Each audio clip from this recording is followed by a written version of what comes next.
కరీంనగర్ జిల్లాలోని ప్రభుత్వ పాఠశాలలో విద్యార్థినుల ఆరోగ్యంపై ప్రతిమా ఫౌండేషన్ ప్రత్యేక శ్రద్ధ కనబరిచింది. ఆడపిల్లల వ్యక్తిగత పరిశుభ్రత, పాఠశాల వాతావరణాన్ని స్వచ్ఛందంగా ఉంచే లక్ష్యంతో కుమ్మరివాడి, కోతిరాంపూర్ ప్రభుత్వ ఉన్నత పాఠశాలలకు శానిటరీ ప్యాడ్స్, డిస్పోజబుల్ మిషన్లను విరాళంగా అందజేశారు. Prathima foundation founder doctor Boinapalli Harini స్వయంగా ఈ కార్యక్రమంలో పాల్గొని విద్యార్థులకు వీటి వినియోగంపై అవగాహన కల్పించారు. ఏమైనా ప్రాబ్లమ్స్ ఉన్నాయా? మాట్లాడతారా? To hear what doctor has told you all. Did you understand? అర్థమైందా మీ అందరికి?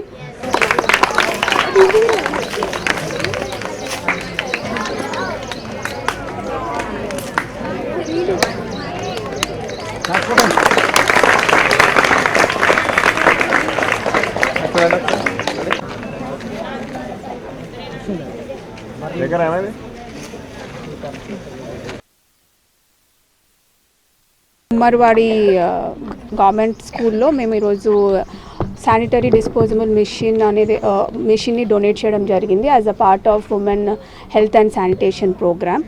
సో ఇక్కడున్న లేడీస్కి అందరికీ కూడా మేము హెల్త్ అవేర్నెస్, అంటే మెన్స్ట్రుయేషన్ సైకిల్ అనేది ఎంత ఇంపార్టెంట్, దాని గురించి మనం సిగ్గుపడాల్సిన అవసరం లేదు, ఎవ్రీబడి షుడ్ నో అని చెప్పి, దాంతోపాటు బాయ్స్కి కూడా, స్కూల్లో ఉన్న బాయ్స్కి కూడా దాని గురించి తెలియాలి. ఎందుకోసమంటే వాళ్ళ పేరెంట్స్, వాళ్ళ మదర్, వాళ్ళ సిస్టర్కి వాళ్ళు సపోర్ట్గా ఉండాలని చెప్పి ఒక overall health awareness program menstrual cycle గురించి బాయ్స్కి, గర్ల్స్కి ఇవ్వడం జరిగింది.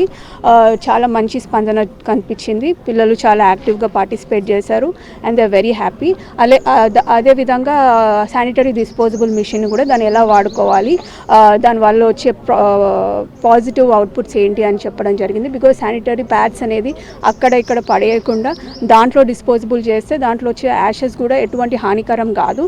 అవి మళ్ళీ మనకి ఎన్విరాన్మెంట్లో వేసినా కూడా మంచి జరుగుతుంది అని చెప్పి వాళ్ళకి చెప్పడం జరిగింది. సో దట్ వాళ్ళ స్కూల్ కూడా పరిశుభ్రంగా ఉండడానికి మంచి అవకాశం అని చెప్పి వాళ్ళని ఎడ్యుకేట్ చేయడం జరిగింది. అదేవిధంగా మా గైనకాలజిస్ట్, మా ప్రతిమా ఇన్స్టిట్యూట్ ఆఫ్ మెడికల్ సైన్సెస్ నుంచి డాక్టర్ మనస్విని గారితో పాటు ఈ ప్రోగ్రామ్ చేయడం జరిగింది. వారు కూడా ఇక్కడ ఉన్న గర్ల్స్కి వాళ్ళ హెల్త్ గురించి కూడా ప్రత్యేకమైన సూచనలు, సలహాలు ఇవ్వడం జరిగింది.